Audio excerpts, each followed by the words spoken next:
Good day, citizens, and welcome to What Would Jefferson Do?, our weekly opportunity to discuss current American events with President Thomas Jefferson, who is seated across from me now. Good day to you, Mr. Jefferson. Good day to you, citizen. I would like to talk to you, sir, this week about voting.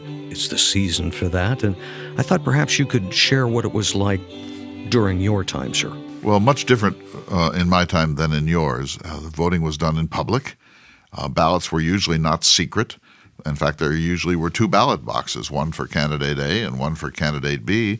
These votes usually took place on a green, a town square, or some other park, and people would have picnics, and there would be festivals and parades and bands and fireworks and so on. I have to say there's a fair amount of drinking involved in these things, and then at a certain point, the local justice of the peace or the sheriff would say, line up to vote. How do you vote, citizen? And the person would come up and put his ballot, his vote into a box, into a slot in a box, and everyone in that public place would know which candidate he voted for. So there was not the same anonymity that we have in your time.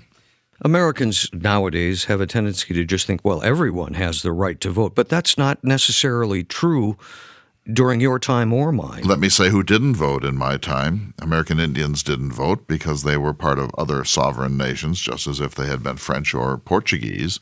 Women didn't vote. Briefly, they voted in New Jersey after the war, but that was then rescinded. But women were thought in my time to be subordinate to the males in their life, and so they didn't vote. Most black people didn't vote. A handful did who were free black citizens in northern states, but no slave voted ever. And so even amongst the white men, the group that was more central to the franchise in my time, most of them were not able to vote because there were some severe property qualifications in most states. You had to have X acres of property or X thousands of dollars of net wealth in order to qualify to vote. So on any given election, let's say the election of 1800, in which I was elected by the American people to replace John Adams as president, probably no more than 10 or 12% of the American people voted. And that might just be 10 or 12% of the white males in the United States. Most Americans, I guess I should say most idealistic Americans, believe that every citizen should have the right to vote. I certainly do, sir, and I encourage people to vote. But in our most recent election, there's been impediments put up that seem to favor certain citizens' votes over others. How would you react to that, sir? It all depends on what you mean by citizen. So in my time, citizen meant a white man. It did not mean an American Indian. It did not mean a slave or in most cases, a former slave.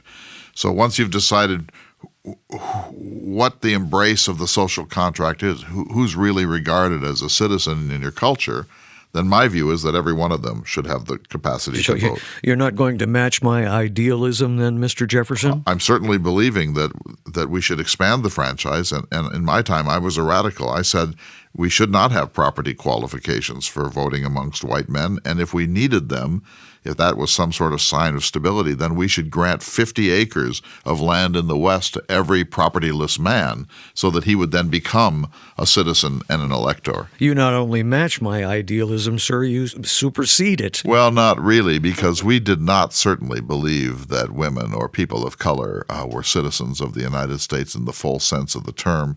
And that would, I think, in your era, brand us as pretty narrowly focused. Well, I would anticipate that we could both agree that the right to vote is one of the most important of citizens' rights, and in fact, in my estimation, a duty, sir. Well, when are we citizens? We're citizens when we vote every second year, or how often? We're citizens when we pay our taxes. That's an important civic duty.